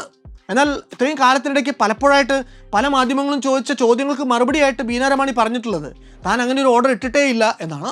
അതുപോലെ ആ പാർട്ടിയിലുണ്ടായിരുന്ന ഒരു വ്യക്തി പോലീസിന് താൻ കണ്ട കാര്യങ്ങളെക്കുറിച്ച് മൊഴി ഇടയ്ക്ക് കയറി ഇടപെട്ടുകൊണ്ട് ബീന രമാനി അയാളോട് പറയുന്നത് സൂക്ഷിച്ചും കണ്ടും വേണം മൊഴി കൊടുക്കാൻ, അപ്പുറത്തുള്ളത് സ്വാധീനം ഒരുപാട് രാഷ്ട്രീയക്കാരാണ് എന്നാണ്. ബീന രമാനി പറഞ്ഞതിൽ കാര്യമുണ്ടായിരുന്നു. മനു ശർമ്മയുടെയും വികാസ് യാദവിൻ്റെയും കുടുംബക്കാർ ദില്ലി രാഷ്ട്രീയ വൃത്തങ്ങളിൽ കാര്യമായ സ്വാധീനമുള്ള ധനാഢ്യരും പ്രബലരുമായിരുന്നു. ആ അളവറ്റ സമ്പത്തും സ്വാധീനവും കേസിലെ സാക്ഷികളെയും ദില്ലി പോലീസിൻ്റെ കുറ്റാന്വേഷണ ട്രയൽ സംവിധാനങ്ങളെയും എല്ലാം അട്ടിമറിക്കാൻ വേണ്ടി ഈ പ്രതികളുടെ വേണ്ടപ്പെട്ടവർ വരും ദിനങ്ങളിൽ കൃത്യമായി ഉപയോഗിക്കുക തന്നെ ചെയ്തു. എന്നാൽ ഈ കേസിൽ അതുമാത്രം മതിയായിരുന്നില്ല. ദില്ലി ലിപ്റ്റൺ കമ്പനിയിൽ ജീവനക്കാരനായിരുന്ന അജിത് ലാലിൻ്റെയും വീട്ടമ്മയായ മേരി ലാലിൻ്റെയും 4 മക്കളിൽ മൂത്ത പെൺകുട്ടിയായിരുന്നു ജെസിക്ക. ഇളയവളുടെ പേര് സബ്രീന. ജെസിക്ക ഒബ്രോയ് ഹോട്ടലിൽ സ്റ്റാഫായിട്ട് ജോലി ചെയ്യുന്നതിനൊപ്പം ഇതുപോലെ സൈഡ് ഗിഗ്സ് പലതും വട്ടച്ചെലവിന് വേണ്ടി ഏറ്റെടുക്കാറുണ്ടായിരുന്നു. സബ്രീന തൻ്റെ സുഹൃത്തിനോടൊപ്പം ഒരു ട്രാവൽ കമ്പനി തുടങ്ങിയതും 1999 തന്നെയാണ്. ഈ സംഭവം നടക്കുന്ന ദിവസം തൻ്റെ കമ്പനിയുടെ ഓഫീസിൽ തിരക്കിട്ട ചില പണികൾ തീർക്കുന്ന തിരക്കിലായിരുന്നു. രാത്രി ഏറെ വൈകിയും സബ്രീന. അവിടെ ഇരിക്കുമ്പോഴാണ് അപ്പോളോ ഹോസ്പിറ്റലിൽ നിന്ന് സബ്രീനയ്ക്ക് ഒരു വിളി വരുന്നത്. ഹ്യൂമൻസ് ഓഫ് ബോംബെക്ക് കൊടുത്തൊരു അഭിമുഖത്തിൽ സബ്രീന ലാൽ ആ അഭിശപ്ത രാത്രിയുടെ വിശദാംശങ്ങൾ ഓർത്തെടുക്കുന്നുണ്ട്. ഏപ്രിൽ 29 പകൽ ഷോന, ഞങ്ങൾ ജെസിക്കയെ സ്നേഹത്തോടെ അങ്ങനെയാണ് വിളിച്ചിരുന്നത്, എൻ്റെ ഓഫീസിലേക്ക് വന്നു. ഞങ്ങൾ കുറേ നേരം സംസാരിച്ചിരുന്നു. എൻ്റെ പുതിയ സംരംഭത്തിന് അവൾ എല്ലാവിധ ആശംസകളും നേരുകയും ചെയ്തു. വൈകിട്ട് ടാമറിൻ കോർട്ടിൽ പാർട്ടിയുണ്ട്, അതിന് സെലിബ്രിറ്റി ബാർട്ടൻഡറായിട്ട് പോവുകയാണ്, അങ്ങോട്ട് വരണമെന്ന് അവൾ എന്നെ ക്ഷണിച്ചു. ഇന്നിവിടെ ഒരുപാട് ജോലി പെൻഡിങ് ഉണ്ട്, രാത്രി ഉറക്കമിളിച്ചെന്ന് ചെയ്താലേ തീരുകയുള്ളൂ, വരാം നാളെ ആവട്ടെ എന്ന് ഞാൻ അവളോട് പറഞ്ഞപ്പോൾ അവൾ തമാശയ്ക്ക് അന്ന് എന്നോട് പിണങ്ങി. പോകാൻ നേരം ഇത്ര കൂടി പറഞ്ഞിട്ടാണ് ജെസിക്ക ഇറങ്ങിയത്. ഇന്ന് പാർട്ടിക്ക് വന്നില്ലെങ്കിൽ നിനക്ക് റിഗ്രറ്റ് ചെയ്യേണ്ടി വരും, കാരണം ഞാൻ ഉടനെ ദുബൈക്ക് പോകും, പിന്നെ ഇങ്ങനൊരു പാർട്ടിക്കൊന്നും എന്നെ കിട്ടിയെന്ന് വരില്ല എന്ന് ജെസിക്ക ഒന്ന് പറഞ്ഞപ്പോൾ സബ്രീന അത് ചിരിച്ചു തള്ളിയതേ ഉള്ളൂ. ചേച്ചിയുടെ വാക്കുകൾ അറം പറ്റാൻ പോകുന്ന കാര്യം അവൾക്കപ്പോൾ മനസ്സിലായില്ലായിരുന്നു. അന്ന് പാതിരാത്രിക്ക് ശേഷം സബ്രീനയ്ക്ക് അവരുടെ ഓഫീസ് ലാൻഡ് ലൈനിൽ ഒരു കോൾ വരുന്നു. എത്രയും പെട്ടെന്ന് അപ്പോളോ ആശുപത്രിയുടെ കാഷ്വാലിറ്റിയിലേക്ക് വരണം, ഷോനയ്ക്ക് പരിക്ക് പറ്റിയിട്ടുണ്ട്. അപ്പോഴും ആ കോളിൻ്റെ ഗൗരവം സബ്രീനയ്ക്ക് മനസ്സിലാവുന്നില്ല. എന്ത് പരിക്കാണ് ഷോനയ്ക്ക് പറ്റിയത്? കാലുളുക്കിയോ അതോ വീണ് മുട്ടുപൊട്ടിയോ എന്നൊക്കെയാണ് അവർ തിരിച്ചു ചോദിക്കുന്നത്. അപ്പോൾ ആ ടെലിഫോൺ റിസീവറിൻ്റെ ഇയർഫോണിലൂടെ കേട്ട വിവരം സബ്രീന ലാലിൻ്റെ പിന്നീട് അങ്ങോട്ടുള്ള ജീവിതത്തെ തന്നെ മാറ്റിമറിച്ചു. നിങ്ങളുടെ സഹോദരി ജെസിക്കയ്ക്ക് വെടിയേറ്റിട്ടുണ്ട്, പരിക്ക് ഏറെ ഗുരുതരമാണ്, എത്രയും പെട്ടെന്ന് തന്നെ നിങ്ങൾ അപ്പോളോ ആശുപത്രിയിലേക്ക് പുറപ്പെടണം. കാൽ കീഴിൽ നിന്ന് ഭൂമി പിളർന്നു മാറി രണ്ടു വഴി പോയതുപോലെയാണ് ആ വിവരം അറിഞ്ഞപ്പോൾ സബ്രീനയ്ക്ക് തോന്നിയത്. ആർക്കെങ്കിലും വെടിയേറ്റു എന്നൊക്കെ പറയുന്നത് അന്ന് വരെ സബ്രീന സിനിമയിലൊക്കെ മാത്രമേ കേട്ടിട്ടുള്ളൂ. ആ പറഞ്ഞത് ഒന്ന് നേരാമണ്ണം മനസ്സിലാക്കി എടുക്കുന്നതിനിടയ്ക്ക് സബ്രീനയുടെ സഹപ്രവർത്തകരിൽ ഒരാൾ അപ്പോളോ ആശുപത്രിയിലേക്കുള്ള ടാക്സി വിളിച്ചു കഴിഞ്ഞു. സബ്രീന രാത്രി ഏറെ വൈകി ആശുപത്രി പരിസരത്ത് എത്തുമ്പോൾ അവിടെ വല്ലാത്തൊരു അനിശ്ചിതാവസ്ഥയും പരിഭ്രമവുമായിരുന്നു. ദില്ലിയിലെ സോഷ്യൽ സർക്കിളുകളിൽ ഏതാണ്ട് എല്ലാ സോഷ്യലൈറ്റുകളും ജേർണലിസ്റ്റുകളുമൊക്കെ ആ ആശുപത്രി പരിസരത്ത് തടിച്ചു കൂടിയിട്ടുണ്ടായിരുന്നു. ഈ ആശുപത്രി പരിസരത്ത് വെച്ച് സബ്രീന വെടിവെപ്പ് നടക്കുമ്പോൾ ജെസിക്കയോടൊപ്പം ഉണ്ടായിരുന്ന ഷാൻ മുൻഷിയോട് കാര്യങ്ങളുടെ നിജസ്ഥിതി തിരക്കുന്നു. ആകെ പാനിക്കായി വിങ്ങി പൊട്ടിക്കൊണ്ടാണ് എങ്കിലും അന്ന് രാത്രി ടാമറിൻ കോർട്ടിലെ റെസ്റ്റോ ബാറിൻ്റെ ലിക്കർ കൗണ്ടിൽ നടന്ന കാര്യങ്ങൾ വള്ളി വിടാതെ മുൻഷി സബ്രീനയെ അറിയിക്കുകയും ചെയ്തു. ജെസിക്കയ്ക്ക് നേരെ വെടിയുതിർത്തിട്ടുള്ളത് മനു ശർമ്മ എന്ന മന്ത്രിപുത്രനാണ് എന്നും ആ തെമ്മാടി സംഘത്തിൽ വികാസ് യാദവിനെ പോലെ വേറെയും സ്വാധീന ശക്തിയുള്ള വലിയ വീട്ടുകളിലെ പയ്യന്മാരുണ്ടായിരുന്നുവെന്നും മുൻഷി സബ്രീനയോട് സ്ഥിരീകരിക്കുന്നു. അടുത്ത ദിവസം, അതായത് ഏപ്രിൽ 30 രാവിലെ 11:30 ദില്ലി എയിംസ് ആശുപത്രിയിൽ വെച്ച് ജെസിക്കയുടെ മൃതദേഹത്തിൻ്റെ പോസ്റ്റ്മോർട്ടം പൂർത്തിയാവുന്നു. തനിക്ക് പ്രാണനേക്കാൾ പ്രിയങ്കരിയായിരുന്ന ചേച്ചി ജെസിക്ക ലാലിനെ ഇങ്ങനെ വളരെ നിസ്സാരമായൊരു കാരണത്തിൻ്റെ പേരിൽ പോയിന്റ് ബ്ലാങ്കിൽ വെടിവെച്ച് കൊന്നുകളഞ്ഞവരോട് ഒരു തരത്തിലുള്ള വിട്ടുവീഴ്ചയും ചെയ്യാൻ സബ്രീന ഒരുക്കമായിരുന്നില്ല. തൻ്റെ സഹോദരി അർഹിക്കുന്ന നീതി അവൾക്ക് നേടിക്കൊടുക്കാൻ ഏതറ്റം വരെയും താൻ പോകുമെന്ന് അവർ ഉറപ്പിച്ചിരുന്നു. പക്ഷെ എന്നാൽ അത് അത്ര എളുപ്പമായിരുന്നില്ല. 30 പുലർച്ചെ ജെസിക്ക കൊല്ലപ്പെട്ടതിന് പിന്നാലെ തന്നെ ഈ സംഭവത്തിൽ നേരിട്ട് പങ്കെടുത്ത മനു ശർമ്മ, വികാസ് യാദവ്, ടോണി, ആലോക് എന്നിവർ അന്ന് രാത്രി തന്നെ ഒളിയിൽ പോയി കഴിഞ്ഞിരുന്നു. മനുവിൻ്റെ കുടുംബാംഗങ്ങൾ പോലും അന്ന് അണ്ടർഗ്രൗണ്ടായി. ഇവരെ ആരെയും കുറച്ചു നാളേക്ക് പോലീസിന് തപ്പിപ്പിടിക്കാൻ സാധിക്കുന്നില്ല. ബീന രമണിയുടെ ഭർത്താവായിട്ടുള്ള ജോർജ് മെയിൽഹോട്ട് മനു ശർമ്മ വന്ന ടാറ്റ സഫാരിയുടെ നമ്പർ പോലീസിന് കൈമാറി. ഈ ഒരു കാറ് 2 ദിവസത്തിനുള്ളിൽ തന്നെ ഉത്തർപ്രദേശിലെ നോയിഡയിൽ ഉപേക്ഷിക്കപ്പെട്ട നിലയിൽ പോലീസ് കണ്ടെടുത്തു. പക്ഷേ അവിടെ മനു ശർമ്മയുടെ പൊടി പോലും കണ്ടെടുക്കാൻ പോലീസിന് സാധിക്കുന്നില്ല. എന്തായാലും സംഭവം നടന്ന് 4 ദിവസം പിന്നിട്ടപ്പോഴേക്കും പോലീസ് തങ്ങളുടെ സംവിധാനങ്ങൾ മുഴുവൻ പ്രയോജനപ്പെടുത്തി ടോണി ഗില്ലനെയും ആലോക് ഖന്നയെയും അറസ്റ്റ് ചെയ്യുന്നു. ഇനി ഏത് നിമിഷം വേണമെങ്കിലും പോലീസ് തന്നെയും അറസ്റ്റ് ചെയ്യും എന്ന് ഉറപ്പായതോടെ 1999 മെയ് 6 മനു ശർമ്മ ചണ്ഡീഗഡ് കോടതി സമക്ഷം സറണ്ടർ ചെയ്യുന്നു. കൊലപാതകം പ്രവർത്തിച്ച ആ രാത്രിയിൽ എന്ന പോലെ കീഴടങ്ങിയ ദിവസവും മനുവിൻ്റെ ശരീരഭാഷ വളരെ അചഞ്ചലമായിരുന്നു. ഞാൻ ഒരു കുറ്റവും ചെയ്തിട്ടില്ല, ഞാൻ ആരെയും വെടിവെച്ചിട്ടുമില്ല, നിങ്ങൾ ആരൊക്കെ എന്തൊക്കെ ആക്ഷേപങ്ങൾ ഉന്നയിച്ചാലും എനിക്കൊരു ചുക്കുമില്ല എന്ന് മനു ആവർത്തിച്ച് പറഞ്ഞുകൊണ്ടിരുന്നു. മെയ് 8 ഈ കേസിൽ 11 അറസ്റ്റ് കൂടി നടക്കുന്നുണ്ട്. അക്കൂട്ടത്തിൽ സംഭവ സ്ഥലത്ത് മനു ശർമ്മയുടെ കൂടെ ഉണ്ടായിരുന്ന വികാസ് യാദവ് എന്ന മറ്റൊരു ഇൻഫ്ലുവൻഷ്യൽ പൊളിറ്റീഷ്യൻ്റെ മകനും അതുപോലെ യുവരാജ് സിംഗിൻ്റെ അച്ഛനും മുൻ ക്രിക്കറ്ററുമായിട്ടുള്ള യോഗരാജ് സിംഗും ഒക്കെ അറസ്റ്റിലാവുന്നുണ്ട്. കൊലപാതകം പ്രവർത്തിച്ച ശേഷം അബ്സ്കോണ്ടിംഗ് ആയിരുന്ന മനുവിനും കൂട്ടുകാർക്കും താമസിക്കാൻ വേണ്ടി ഇടമൊരുക്കി നൽകി എന്നതായിരുന്നു യോഗരാജ് സിംഗിന് മുതൽ അന്ന് ചുമത്തപ്പെട്ട കുറ്റം. അതിനുശേഷം ബീന രമാനി, ഭർത്താവ് ജോർജ്, മകൾ മാലിനി രമാനി എന്നിവരെ കൂടി ടാമറിൻ കോർട്ട് എന്ന പേരിൽ ഒരു ബാർ അനധികൃതമായി നടത്തിയതിന് പഞ്ചാബ് എക്സൈസ് ആക്ട് പ്രകാരം ദില്ലി പോലീസ് അറസ്റ്റ് ചെയ്യുന്നു. കനേഡിയൻ പൗരത്വം ഉണ്ടായിരുന്ന അവർക്ക് നാഷണൽ ക്യാപിറ്റൽ റീജിയൻ പോലെ ഒരിടത്ത് അങ്ങനെ ഒരു റെസ്റ്റോറൻറ്റ് നടത്താൻ വേണ്ട പെർമിഷനുകൾ ഉണ്ടായിരുന്നില്ല എന്നതാണ് വാസ്തവം. അതുപോലെ ബാറിൽ വെടിവെപ്പുണ്ടായിരുന്ന തൊട്ടു പിന്നാലെ ക്ലീനിങ് സ്റ്റാഫിനോട് ഫ്ലോറിൽ വീണ ചോര കഴുകി തുടച്ച് വൃത്തിയാക്കാൻ ആവശ്യപ്പെട്ട ബീന രമാനിയുടെ പേരിൽ പോലീസ് തെളിവ് നശിപ്പിച്ചു എന്നൊരു ചാർജ് കൂടി അന്ന് ചുമത്തുന്നുണ്ട്. ഇത്രയുമൊക്കെ ആയതോടെ ഇതൊരു ഓപ്പൺ ആൻഡ് ഷട്ട് കേസാണെന്ന് പലർക്കും തോന്നി. ഏതാണ്ട് 100-300 പേർ സന്നിഹിതരായിരുന്ന ഒരു പൊതു ഇടത്തിൽ വെച്ചാണ് ജെസിക്ക ലാൽ എന്ന യുവതി പോയിന്റ് ബ്ലാങ്കിൽ വെടിയേറ്റ് കൊല്ലപ്പെട്ടിട്ടുള്ളത്. ഇത് കണ്ടുനിന്ന ഈ 100 കണക്കിന് പേരിൽ ഒരാളെങ്കിലും കോടതിയിൽ വന്ന് ഇതാണ് ഇങ്ങനെയാണ് നടന്നിരിക്കുന്നത് മൈ ലോർഡ് എന്ന് വിളിച്ചു പറയുമെന്ന് എല്ലാവരും കരുതി. ഈ ദൃക്സാക്ഷികളിൽ ഒരാൾ സംഭവം നടക്കുമ്പോൾ ജെസിക്കയുടെ തൊട്ടരികിലുണ്ടായിരുന്ന ബാർടെൻഡർ അപ്കമിങ് ബോളിവുഡ് സ്റ്റാർ ആയിട്ടുള്ള ഷാൻ മുൻഷിയെ ഈ സംഭവം വല്ലാതെ പിടിച്ചോലച്ചിരുന്നു. ഈ സംഭവം നടക്കുന്നതിന് തൊട്ടു പിന്നാലെ പോലീസ് ചോദ്യം ചെയ്തപ്പോൾ മുൻഷി അവിടെ നടന്നതൊക്കെ വള്ളിപുള്ളി തെറ്റാതെ മൊഴി കൊടുക്കുകയും ചെയ്തിരുന്നു. 1999 ഓഗസ്റ്റ് 3 സംഭവം നടന്ന് 3 മാസം പിന്നിട്ട സമയത്തേക്കാണ് ഈ കേസന്വേഷിച്ച ലോക്കൽ പോലീസ് കോടതി സമക്ഷം കുറ്റപത്രം സമർപ്പിക്കുന്നത്. അദ്ദേഹത്തിന് കൂട്ടാളികൾക്ക് മേൽ തെളിവ് നശിപ്പിക്കൽ, കുറ്റവാളിയെ സംരക്ഷിക്കൽ എന്നിങ്ങനെ പല വകുപ്പുകളും അന്ന് ഈ കുറ്റപത്രത്തിൽ ചുമത്തപ്പെടുന്നുണ്ട്. ആകെ 101 സാക്ഷികളെയാണ് കോടതിയിൽ പ്രോസിക്യൂഷൻ വിസ്തരിക്കുന്നത്. ടാമറിൻ കോർട്ടിലെ ബാർ കൗണ്ടറിന് മുന്നിൽ വെച്ച് മനു ശർമ്മയും ജെസിക്ക ലാലും തമ്മിലുണ്ടായ തർക്കത്തിനും തുടർന്ന് മനു തോക്കിൻ്റെ കാഞ്ചി വലിച്ചതിനും ഏതെങ്കിലുമൊക്കെ തരത്തിലുള്ള സാക്ഷികളാണ് ഇവരിൽ ഓരോരുത്തരും. കോടതിയിൽ ഹാജരാക്കുന്നതിന് മുമ്പ് പോലീസ് ഇവരെ എല്ലാം ഒന്നൊന്നായി വിളിച്ചു വരുത്തി വിശദമായിട്ടുള്ള മൊഴികൾ എടുത്തിരുന്നു. ഈ സ്റ്റേറ്റ്മെൻറ്റുകളെല്ലാം ഒരേ സ്വരത്തിൽ സ്പഷ്ടമായി വിളിച്ചു പറഞ്ഞുകൊണ്ടിരുന്നത് ഒരൊറ്റ കാര്യമാണ്: മനു ശർമ്മ ജെസിക്ക ലാലിന് നേരെ തോക്ക് ചൂണ്ടി ട്രിഗറിൽ വിരലമർത്തുന്നത് നേരിൽ കണ്ടു എന്ന്. എന്നിട്ടും പ്രോസിക്യൂഷൻ കോടതിയിൽ ഈ സാക്ഷികളെ ഓരോരുത്തരായിട്ട് വിളിച്ചു വരുത്തി ജഡ്ജിന് മുന്നിൽ നിർത്തി വിസ്തരിച്ചപ്പോൾ ഇതിൽ പ്രധാനപ്പെട്ട സാക്ഷികളെന്ന് കരുതിയിരുന്ന 32 പേരെങ്കിലും ഈ ട്രയൽ ഫേസിൽ ഹോസ്റ്റേലാവുന്നു. അവർ ഓരോരുത്തരും ആണയിട്ട് പറഞ്ഞത് ഒരേ കാര്യമാണ്: ഒന്നുകിൽ അവർ ജെസിക്കയ്ക്ക് വെടിയേൽക്കുന്നതിന് തൊട്ടു മുമ്പായിട്ട് ബാറിൽ നിന്ന് ഇറങ്ങിയിരുന്നു, അല്ലെങ്കിൽ അവർ ഈ വെടിവെപ്പ് നടക്കുന്ന സമയത്ത് ബാറിൻ്റെ ടെറസിലായിരുന്നു. വെടിശബ്ദം കേട്ട് താഴെ എത്തിയപ്പോഴേക്കും എല്ലാം കഴിഞ്ഞിരുന്നു. നേരത്തെ പോലീസിന് കൊടുത്ത മൊഴികളൊക്കെയും സമ്മർദ്ദത്തിന് വഴങ്ങി നൽകിയതാണ് എന്നും അവർ കോടതിയെ ബോധിപ്പിച്ചു. ഇന്ത്യൻ നീതിന്യായ വ്യവസ്ഥയുടെ ചരിത്രത്തിലെ തന്നെ ഏറ്റവും കുപ്രസിദ്ധമായിട്ടുള്ള വിറ്റ്നസ് ടാമ്പറിംഗ് കേസുകളിലൊന്നായി അതോടെ ജെസിക്ക ലാൽ മർഡർ കേസ് മാറുന്നുണ്ട്. ഇവരെ ഓരോരുത്തരെയും മനു ശർമ്മയുടെയും വികാസ് യാദവിൻ്റെയും വേണ്ടപ്പെട്ടവർ വ്യക്തിപരമായി സമീപിച്ച് സാമധാന ഭേദദണ്ഡങ്ങൾ ഉപയോഗിച്ച് അവരുടെ ആദ്യ മൊഴി തിരുത്തിക്കുകയായിരുന്നു. അന്ന് ഇവരെ ഈ സാക്ഷികളെ സ്വാധീനിക്കാൻ നടന്ന ശ്രമങ്ങളെക്കുറിച്ച് പിന്നീട് സബ്രീന ചില അഭിമുഖങ്ങളിൽ ഓർത്തെടുക്കുന്നുണ്ട്. 3 പ്രൈമറി വിറ്റ്നസ്സുകളാണ് അന്ന് ഉണ്ടായിരുന്നത്. ഒന്നാമത്തെ മെയിൻ വിറ്റ്നസ് ആ ഫ്ലോറിലെ ഒരു ഇലക്ട്രീഷ്യൻ ആയിരുന്നു. അയാൾ സബ്രീനയോട് തൻ്റെ കുടുംബത്തിന് നേർക്ക് വധഭീഷണി ഉണ്ടെന്നും തനിക്ക് മൊഴി മാറ്റുകയല്ലാതെ വേറെ മാർഗമില്ല എന്നും തുറന്നു പറഞ്ഞിരുന്നു. രണ്ടാമത്തെ സാക്ഷിയാണെങ്കിൽ മൊഴി മാറ്റാതിരിക്കാൻ വേണ്ടി സബ്രീനയോട് പണം പകരമായിട്ട് ചോദിക്കുന്നു. എന്നാൽ ഇവർ രണ്ടുപേരെക്കാൾ സബ്രീനയ്ക്ക് വിശ്വാസം ഉണ്ടായിരുന്നത് മൂന്നാമത്തെ പ്രൈം വിറ്റ്നസ് ആയിരുന്ന ഷാൻ മുൻഷിയെയാണ്. ബാക്കി ആര് മൊഴി മാറ്റിയാലും ഷാൻ മുൻഷി മൊഴി മാറ്റില്ല എന്ന് സബ്രീന ഉറച്ചു തന്നെ വിശ്വസിച്ചിരുന്നു.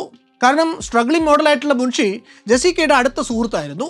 ഈ മുൻഷി സാമ്പത്തികമായി വെൽ ടു ഡു ആയിരുന്നതുകൊണ്ട് അയാളെ പണം കൊടുത്തും സ്വാധീനിക്കാൻ സാധിക്കില്ല എന്ന് സബ്രീന കരുതി. മെയ് 3 ഷാൻ മുൻഷിയെ കോടതി സാക്ഷി പറയാൻ വിളിപ്പിക്കുന്നത്. അന്ന് കോടതിയിൽ നടന്നത് നേരെ തിരിച്ചായിരുന്നു. തനിക്ക് ഹിന്ദി ഭാഷ ഒട്ടും അറിയില്ല എന്നും എഴുതാനെന്നല്ല കേട്ടാൽ പോലും വേണ്ടത്ര മനസ്സിലാവില്ല എന്നും ഷാൻ മുൻഷി വിചാരണയ്ക്കിടെ കോടതിയോട് പറഞ്ഞു.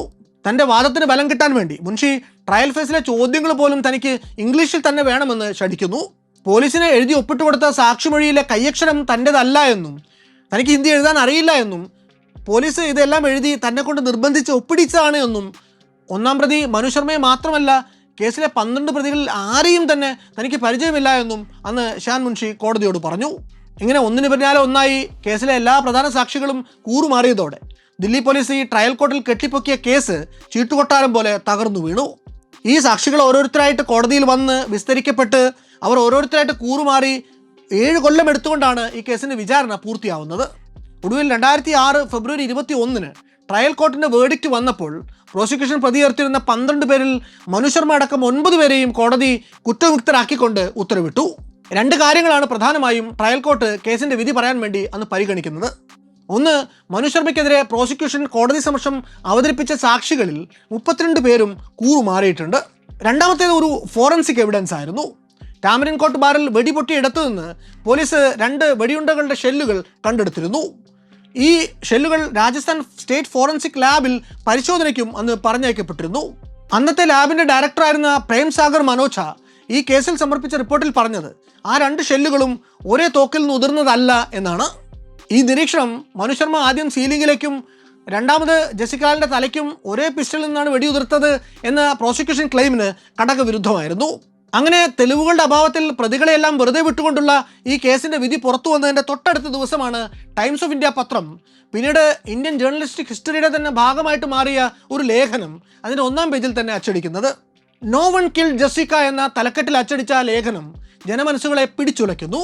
രംഗ് ദേ ബസന്തി എന്ന പേരിൽ രാകേഷ് ഓംപ്രകാശ് മേരയുടെ സംവിധാനത്തിൽ അമീർ ഖാനും മാധവനും സിദ്ധാർത്ഥുമൊക്കെ അഭിനയിച്ച ജനപ്രിയ ചിത്രം പുറത്തിറങ്ങുന്നത് ഈ സമയത്താണ്. ഈ ഒരു സിനിമയിൽ നിന്ന് പ്രചോദനം ഉൾക്കൊണ്ടുകൊണ്ട് അന്ന് ദില്ലിയിലും മറ്റു മെട്രോ നഗരങ്ങളിലും ജെസിക്കയെ പിന്തുണച്ചുകൊണ്ട് നിരവധി കാൻഡിൽ ലൈറ്റ് വിജിലുകളും അരങ്ങേറുന്നു. കേസിലെ വിധി പുറത്തു വന്ന 2006 കാലം എന്ന് പറയുന്നത് തെഹൽക്ക പത്രം എണ്ണം പറഞ്ഞ സ്റ്റിംഗ് ഓപ്പറേഷനുകൾ വഴി അതിൻ്റെ പീക്കിൽ നിൽക്കുന്ന കാലമാണ്. ഈ കേസിലും ഉണ്ടായി ഒരു ടിപ്പിക്കൽ തെഹൽക്ക സ്റ്റിംഗ്. തെഹൽക്കയുടെ ഒരു റിപ്പോർട്ടർ ഷാൻ മുൻഷിയെ ഒരു സിനിമ പ്രൊഡ്യൂസർ എന്ന പേരിൽ സമീപിക്കുന്നു. ഹിന്ദിയും ഇംഗ്ലീഷും ഒരുപോലെ കൈകാര്യം ചെയ്യാൻ പ്രാവീണ്യമുള്ള യുവതാരങ്ങളെ വെച്ച് ഒരു ബൈലിംഗൽ ചിത്രമാണ് താൻ ഉദ്ദേശിക്കുന്നത് എന്ന് ഇയാൾ പറഞ്ഞപ്പോൾ മുൻഷി തൻ്റെ ഹിന്ദി ഉറുദു അവഗാഹത്തെക്കുറിച്ച് അയാളോട് വർണ്ണിക്കുന്നുണ്ട്. സ്കൂൾ കാലം തൊട്ട് തന്നെ ഹിന്ദി പഠിച്ചിട്ടുള്ള തനിക്ക് ഹിന്ദി ഡയലോഗുകൾ വഴങ്ങുമെന്ന് കാണിക്കാൻ വേണ്ടി മാത്രം ഷാൻ മുൻഷി അന്ന് ബോളിവുഡ് സിനിമകളിലെ ചില നെടുനെടുങ്കൻ ഹിന്ദി ഡയലോഗുകൾ കാണാതെ പറഞ്ഞ് ഇയാളെ കേൾപ്പിക്കുന്നു പോലുമുണ്ട്. ഇതേ സ്റ്റിങ്ങിനിടയ്ക്ക് മുൻഷിയോട് റിപ്പോർട്ടർ ജെസിക്ക ലാൽ മർഡർ കേസിനെ കുറിച്ചും വളരെ കാഷ്വലായിട്ട് ചോദിക്കുന്നു. കൊന്നത് മനു ശർമ്മ തന്നെയാണ് എന്ന് മാലോകർക്ക് മുഴുവൻ അറിയില്ലേ എന്ന് റിപ്പോർട്ടർ ചോദിക്കുമ്പോൾ മാലോകർക്ക് നിശ്ചയമുണ്ടെങ്കിൽ പിന്നെ ഇവർ ഈ മനു ശർമ്മയ്ക്കെതിരെ ഒരു ചെറുവിരൽ പോലും അനക്കാത്തത് എന്താണ്? കാരണം വളരെ സിമ്പിളാണ്. അവരൊക്കെ വളരെ പവർഫുൾ ആയിട്ടുള്ള കൂട്ടരാണ്. ഒരു ചുക്കും അവരെ ആർക്കും ചെയ്യാനാവില്ല എന്നും മുൻഷി ഈ സ്റ്റിങ്ങിനിടയ്ക്ക് പറയുന്നുണ്ട്. എന്തായാലും ട്രയൽ കോർട്ട് വെർഡിക്റ്റിന് പിന്നാലെ ഇങ്ങനെ തെഹൽക്കയുടെ ഒരു സ്റ്റിങ് കൂടി പുറത്തിറങ്ങിയതോടെ ദില്ലി പോലീസിൻ്റെ അഭിമാനം വ്രണപ്പെടുന്നു. 2006 മാർച്ചിൽ അവർ കേസിൽ ദില്ലി ഹൈക്കോടതി സമക്ഷം ഒരു റിവ്യൂ പെറ്റീഷൻ സമർപ്പിക്കുന്നു. അതോടെ കേസ് ഹൈക്കോടതിയുടെ പരിഗണനയ്ക്ക് വരുന്നു. കോടതി വീണ്ടും കേസിലെ 9 പ്രതികൾക്ക് വാറണ്ട് പുറപ്പെടുവിക്കുന്നു. ഹൈക്കോടതിയിലെ വിചാരണ വീണ്ടും മാസങ്ങൾ നീളുന്നു. ഒടുവിൽ 2006 ഡിസംബറിൽ കേസിൽ ഹൈക്കോടതി വിധിയും വരുന്നു. എന്നാൽ ഇത്തവണ നേരത്തെ ട്രയൽ കോർട്ട് വെറുതെ വിട്ട മനു ശർമ്മയ്ക്ക് കോടതി ജീവപര്യന്തം തടവ് ശിക്ഷ വിധിക്കുന്നു. വികാസ് യാദവ്, ടോണി ഗിൽ എന്നിവർക്ക് 4 വർഷത്തെ കഠിന തടവും കോടതി വിധിക്കുന്നു. ട്രയൽ കോടതിയിൽ വിധി പറഞ്ഞ ജസ്റ്റിസ് ബായനക്കെതിരെയുള്ള പരാമർശങ്ങൾ പോലും ആ വിധിയിലുണ്ടായിരുന്നു. ഈ കേസിൽ മകനെതിരെ ജീവപര്യന്തം വിധി വന്നപ്പോൾ ഉണ്ടായ രാഷ്ട്രീയ സമ്മർദ്ദങ്ങളുടെ പേരിൽ മനുവിൻ്റെ അച്ഛൻ വിനോദ് ശർമ്മയ്ക്ക് ഹരിയാന സ്റ്റേറ്റ് ക്യാബിനറ്റിലെ തന്റെ മന്ത്രിസ്ഥാനം രാജിവെച്ച് ഇറങ്ങേണ്ടി വരുന്നു. മനു ശർമ്മയെ മരണം വരെ തൂക്കിലിടാൻ വിധിക്കണമെന്ന് പ്രോസിക്യൂഷൻ ഹൈക്കോടതിയിൽ വാദിച്ചുവെങ്കിലും കൊലപാതകം താൽക്കാലിക ക്രോധത്തിന്റെ പേരിലാണ് നടന്നത്, അതിന് പിന്നിൽ ഗൂഢാലോചന ഉണ്ടായിരുന്നില്ല എന്ന് നിരീക്ഷിക്കുന്ന കോടതി ശിക്ഷ ജീവപര്യന്തത്തിൽ ഒതുക്കുകയായിരുന്നു. ജീവപര്യന്തം വിധിക്കെതിരെ മനു ശർമ്മ സുപ്രീം കോടതിയിൽ അപ്പീൽ പോകുന്നു. മനു ശർമ്മയ്ക്ക് വേണ്ടി വാദിക്കാൻ അന്ന് അദ്ദേഹത്തിന് അച്ഛൻ കോടതിയിൽ എത്തിച്ചത് അന്നത്തെ ഇന്ത്യയിലെ ഏറ്റവും സെലിബ്രിറ്റി അഭിഭാഷകനായിരുന്ന സാക്ഷാൽ റാം ജഠ്മലാനിയായിരുന്നു. ഇന്ദിരാവധത്തിലെ പ്രതികളുടെ വക്കാലത്ത് ഏറ്റെടുത്തിട്ടുള്ള ഹാജി മസ്താനും ഹർഷദ് മേത്തയ്ക്കും എന്തിന് രാജീവ് വധത്തിലെ ഗൂഢാലോചനക്കാർക്കും വേണ്ടി വരെ അപ്പിയർ ചെയ്തിട്ടുള്ള വിവാദങ്ങളുടെ കളിത്തോഴനായ ഒരു വക്കീലായിരുന്നു റാം ജഠ്മലാനി. എങ്കിലും ഈ കേസിൽ റാം ജഠ്മലാനിക്ക് വിശേഷിച്ച് ഒന്നും തന്നെ ചെയ്യാൻ സാധിക്കുന്നില്ല. 2010 ഏപ്രിൽ 19 സുപ്രീം കോടതിയും കേസിൽ അന്തിമ വിധി പറഞ്ഞു. ഹൈക്കോടതിയുടെ വിധി ശരിവെക്കുന്നതായിരുന്നു സുപ്രീം കോടതിയുടെ ആ വിധിന്യായം. ജെസിക്ക കൊല്ലപ്പെട്ട് 12 വർഷങ്ങൾക്ക് ശേഷം 2011 ഫെബ്രുവരിയിൽ ഈ കേസിൽ കൂറുമാറിയ 32 സാക്ഷികൾക്കെതിരെയും വഞ്ചന കുറ്റം ചുമത്തി കേസെടുക്കാൻ കോടതി ഉത്തരവിട്ടു. 2013 ദില്ലി ഹൈക്കോടതി ഷാൻ മുൻഷിയെയും ബാലിസ്റ്റിക് എക്സ്പെർട്ടായിട്ടുള്ള PS മനോജയെയും പ്രോസിക്യൂട്ട് ചെയ്യാനും ഉത്തരവിടുന്നുണ്ട്. പിന്നീട് 2020 ഈ സംഭവം നടന്ന് 21 വർഷങ്ങൾക്കിപ്പുറം ശിക്ഷാ കാലാവധിക്കിടയിൽ പുലർത്തിയ നല്ല പെരുമാറ്റത്തിൻ്റെ പേരിൽ മനു ശർമ്മയെ കോടതി റിലീസ് ചെയ്യാൻ ഉത്തരവിടുന്നു. ജയിലിൽ നിന്ന് ഇറങ്ങിയ ശേഷം ഹിന്ദുസ്ഥാൻ ടൈംസ് പത്രത്തിന് നൽകിയ അഭിമുഖത്തിൽ മനു ശർമ്മ തനിക്ക് ചെറുപ്പത്തിൻ്റെ തിളപ്പിൽ പറ്റിപ്പോയൊരു കുറ്റത്തിന് ജെസിക്ക ലാലിൻ്റെ കുടുംബത്തോട് പരസ്യമായി മാപ്പ് പറയുന്നു. തികച്ചും സ്വാഭാവികമായിട്ടുള്ളൊരു ജീവിതം നയിച്ചു പോകുന്ന ഞാൻ പെട്ടെന്നൊരു സുപ്രഭാതത്തിൽ രാവിലെ 5 മണിക്ക് റോൾ കോൾ കേൾക്കുമ്പോൾ ഹാജർ പറയാൻ വരി നിൽക്കേണ്ടി വരുന്ന 500 തടവുള്ളികൾ രാവിലെ 5 കക്കൂസിന് വേണ്ടി അടിപിടി കൂടുന്ന തിഹാർ ജയിൽ പോലെ ഒരു കൽത്തുറുങ്കിൽ ഒതുങ്ങിക്കൂടാൻ നിർബന്ധിതനായി. 10-15 വർഷം ജയിലിൽ കഴിച്ചു കൂട്ടുക എന്നത് ചെറിയ കാര്യമല്ല. അത് ഇന്ന് എന്നെ മറ്റൊരു മനുഷ്യനാക്കിയിരിക്കുകയാണ് എന്നുകൂടി മനു ശർമ്മ അന്ന് ഹിന്ദുസ്ഥാൻ ടൈംസിനോട് പറയുന്നുണ്ട്. നല്ല നടപ്പിൻ്റെ പേരിൽ മനു ശർമ്മയെ ഇങ്ങനെ വിട്ടയക്കാൻ വിധി വന്നപ്പോൾ ജെസിക്കയുടെ സഹോദരി ആ വിധിയെ എതിർക്കാൻ നിൽക്കുന്നില്ല. ചെയ്ത കുറ്റത്തിനുള്ള ശിക്ഷ മനു ശർമ്മ അനുഭവിച്ചു കഴിഞ്ഞു. എനിക്ക് ഇപ്പോൾ അയാളോട് ക്ഷമിക്കാനാവുന്നുണ്ട്. നമ്മുടെ നീതിന്യായ വ്യവസ്ഥ ഇനി അയാളെ ജയിൽ മോചിതനാക്കിയാലും അതെന്നെ ബാധിക്കുന്ന കാര്യമല്ല എന്നാണ് അന്ന് സബ്രീന പറഞ്ഞത്. ആ പറഞ്ഞ കൂട്ടത്തിൽ വളരെ വൈകാരികമായ മറ്റൊരു കാര്യം കൂടി സബ്രീന പറഞ്ഞു വെക്കുന്നുണ്ട്. ജെസിക്കയെ വെടിവെച്ച് കൊന്നപ്പോൾ മനു കൊന്നുകളഞ്ഞത് എൻ്റെ അച്ഛനെയും അമ്മയെയും കൂടിയാണ്. പ്രാണനേക്കാൾ സ്നേഹിച്ചിരുന്ന മൂത്ത മകളെ നഷ്ടപ്പെട്ടതിൻ്റെ ഷോക്കിൽ നിന്ന് അവർക്ക് പിന്നീട് ഒരിക്കലും റിക്കവർ ചെയ്യാൻ സാധിച്ചതേയില്ല. ഇങ്ങനെ മനു ശർമ്മ ജയിൽ മോചിതനായി 3 മാസത്തിനുള്ളിൽ ആദ്യം ജെസിക്കയുടെ ക്യാൻസർ ബാധിതയായിട്ടുള്ള അമ്മയും പിന്നാലെ സ്ട്രോക്ക് വന്ന അച്ഛനും മരിച്ചു പോന്നു. വിധി വന്ന 1 വർഷത്തിനുള്ളിൽ മൾട്ടിപ്പിൾ ഓർഗൻ ഫെയിലിയർ കാരണം സബ്രീനയും മരണത്തിന് കീഴടങ്ങി. അങ്ങനെ 22 വർഷത്തിന് ശേഷം ജെസിക്ക ലാൽ പരലോകത്ത് സ്വന്തം കുടുംബത്തോട് ഒരുമിച്ചു. 1999 ഏപ്രിൽ 29 രാത്രി മനു ശർമ്മ എന്ന പോക്കിരി ടാമറിൻ കോർട്ട് ബാറിൽ വെച്ച് പുതുതായി വിശേഷിച്ചൊന്നും ചെയ്തിട്ടില്ല. അച്ഛൻ്റെ സമ്പത്തിൻ്റെയും രാഷ്ട്രീയ സ്വാധീനത്തിൻ്റെയും ബലത്തിൽ ആ പയ്യൻ എത്രയോ വർഷങ്ങളായിട്ട് ചെയ്ത് ശീലിച്ച അതേ ആം ട്വിസ്റ്റിംഗ് തന്നെയാണ് അന്നും അയാൾ ചെയ്യാൻ ശ്രമിച്ചത്. ജെസിക്ക ലാൽ എന്ന യുവതിയുടെ ജീവന്റെ വില അന്ന് അയാൾ അങ്ങ് നിശ്ചയിച്ചു. രാജ്യതലസ്ഥാനത്ത് പോലീസിൻ്റെയും എക്സൈസിൻ്റെയും മൂക്കിന് ചുവട്ടിൽ ഒരു സെലിബ്രിറ്റി സോഷ്യലൈറ്റ് അനധികൃതമായിട്ട് നടത്തിയിരുന്ന ബാറിൽ ഒഴിച്ചു നൽകാതെ പോയ 2 ലാർജ് വിസ്കിയുടെ വിലയെ ആ ജീവൻ ഉണ്ടായിരുന്നുള്ളൂ. ആ മദ്യം ഒഴിച്ചു നൽകാൻ ന്യായമായ കാരണങ്ങൾ കൊണ്ട് അന്ന് വിസമ്മതിച്ച ജെസിക്കയ്ക്ക് ആ നിരാസത്തിൻ്റെ വിലയായിട്ട് നൽകേണ്ടി വന്നത് സ്വന്തം ജീവനായിരുന്നു എന്ന് മാത്രം. മനു ശർമ്മയുടെ സ്ഥാനത്ത് അതുപോലെ അധികാരത്തിൻ്റെയും സ്വാധീനത്തിൻ്റെയും പണത്തിൻ്റെയും പുളപ്പിൽ വളർന്നു വന്ന ഏതൊരു സ്പോയിൽ ബ്രാറ്റിനെയും നമുക്ക് വേണമെങ്കിൽ സങ്കല്പിക്കാനാവും. ജെസിക്കയ്ക്ക് പകരം ദില്ലി പോലൊരു മഹാനഗരത്തിൽ ജീവിത പ്രാരാബ്ദങ്ങൾ രണ്ടറ്റം കൂട്ടിമുട്ടിക്കാൻ ശ്രമിച്ചുകൊണ്ടിരുന്ന ഏതെങ്കിലും ഒരു സ്ട്രഗ്ലിംഗ് മോഡൽ ആയിരുന്നു ആ ബാറിൽ അന്ന് സെർവ് ചെയ്തിരുന്നത് എങ്കിലും നടന്നിരിക്കാൻ സാധ്യതയുള്ളത് ഏറെക്കുറെ ഇതൊക്കെ തന്നെയാണ്. മനു ശർമ്മ എന്ന പ്രിവിലേജ്ഡ് മന്ത്രിപുത്രൻ അന്ന് ജയിലിൽ പോകാൻ ഒരേയൊരു കാരണം മാത്രമേ ഉള്ളൂ. അത് സ്വന്തം സഹോദരിയുടെ ഘാതകരെ എന്തു വില കൊടുത്തും നിയമത്തിന് മുന്നിൽ കൊണ്ടുവരുമെന്ന നിശ്ചയദാർഢ്യം കേസിൻ്റെ വിചാരണാവേളയിൽ ഉടനീളം പുലർത്തിയ സബ്രീന ലാൽ എന്ന യുവതിയുടെ ഇടപെടൽ മാത്രമാണ്. വിദ്യാ ബാലൻ സബ്രീനയുടെ റോളിൽ അഭിനയിച്ചുകൊണ്ട് രാജ്കുമാർ ഗുപ്തയുടെ സംവിധാനത്തിൽ 2011 പുറത്തിറങ്ങിയ നോ വൺ കിൽഡ് ജെസിക്ക എന്ന ചിത്രം ഈ ഒരു പോരാട്ടത്തിനുള്ള ട്രിബ്യൂട്ടാണ്. ഈ സംഭവം നടന്ന് അടുത്ത ആഴ്ച തന്നെ പിടിക്കപ്പെട്ട് 7 വർഷത്തെ വിചാരണയ്ക്ക് ശേഷം ജയിലിൽ പോയി 17 വർഷത്തോളം നീണ്ട കാരാഗൃഹവാസം പൂർത്തിയാക്കി മടങ്ങിയെത്തിയ സിദ്ധാർത്ഥ് വസിഷ്ഠ് ഉർഫ് മനു ശർമ്മ സ്വന്തം പേര് പിന്നീട് സിദ്ധാർത്ഥ് ശർമ്മ എന്നാക്കി മാറ്റി. തൻ്റെ പൂർവാശ്രമത്തിലെ അഭിശപ്തമായ കുറ്റകൃത്യത്തിൻ്റെ എപ്പിസോഡ് എങ്ങനെയും മറക്കാനുള്ള ശ്രമത്തിലാണ് പിന്നീട് അയാൾ. അതിനുവേണ്ടി തൻ്റെ കുടുംബ ബിസിനസ്സിൽ അയാൾ കൂടുതൽ ശ്രദ്ധിക്കാൻ തുടങ്ങി. സിദ്ധാർത്ഥ് ശിക്ഷ പൂർത്തിയാക്കി തിരികെ വന്നപ്പോഴേക്കും പിക്കാഡിലി അഗ്രോ ഇൻഡസ്ട്രീസ് എന്ന പേരിൽ ഒരു ബിസിനസ് സാമ്രാജ്യം തന്നെ ആ കുടുംബം കെട്ടിപ്പടുത്തു കഴിഞ്ഞിരുന്നു. ബ്രൂവറി ലൈസൻസുള്ള പിക്കാഡിലി വാറ്റുന്ന ഇന്ദ്രി എന്ന സിംഗിൾ മോൾട്ട് വിസ്കി ഇന്ത്യയിലെ മദ്യപാനികൾക്കിടയിൽ ഏറെ പ്രസിദ്ധമാണ്. ലോക മദ്യ മാർക്കറ്റിൽ ഇന്ത്യയിൽ ഉൽപ്പാദിപ്പിക്കപ്പെടുന്ന മദ്യങ്ങളിൽ ഏറ്റവും അറിയപ്പെടുന്ന ഒരു ബ്രാൻഡാണ് ഇന്ന് ഇന്ദ്രി. ഇന്നത്തെ ഈ എപ്പിസോഡ് നമ്മൾ അവസാനിപ്പിക്കുന്നത് മാർക്കറ്റിംഗ് രംഗത്തെ അറിയപ്പെടുന്ന ഒരു അനലിസ്റ്റായ അനിരുദ്ധ ഖണ്ഡേക്കർ നടത്തിയ ഒരു നിരീക്ഷണത്തിലാണ്. ഒരു മാസം മുമ്പ് ലിങ്ക്ഡിനിൽ എഴുതിയ ഒരു പോസ്റ്റിലാണ് ഇന്ദ്രി വിസ്കിയുടെ ലോഗോ ഡിസൈനിനെ കുറിച്ചുള്ള ഈ നിരീക്ഷണം അദ്ദേഹം നടത്തിയിട്ടുള്ളത്. ജെസിക്ക ലാൽ എന്ന മോഡലിൻ്റെ കൊലപാതകത്തിന് ശേഷം അവരുടെ ഏറ്റവും അധികം പ്രിന്റ് ചെയ്യപ്പെട്ട ചിത്രം ഇതാ ഈ കാണുന്നതാണ്. ഈ ചിത്രത്തിലേക്ക് നിങ്ങളൊന്ന് സൂക്ഷിച്ചു നോക്കുക. ശേഷം ഇന്ദ്രി വിസ്കിയുടെ കുപ്പിയിലേക്ക് നോക്കുക. രണ്ടിലും നിങ്ങളുടെ കണ്ണിൽ ഉടക്കുന്ന സമാനമായ ഒന്നുണ്ട്.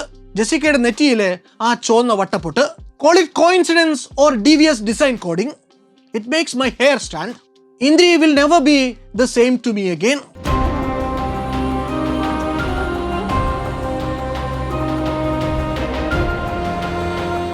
മറ്റു വല്ലാത്ത കഥയുമായി ഇനിയും വരാം.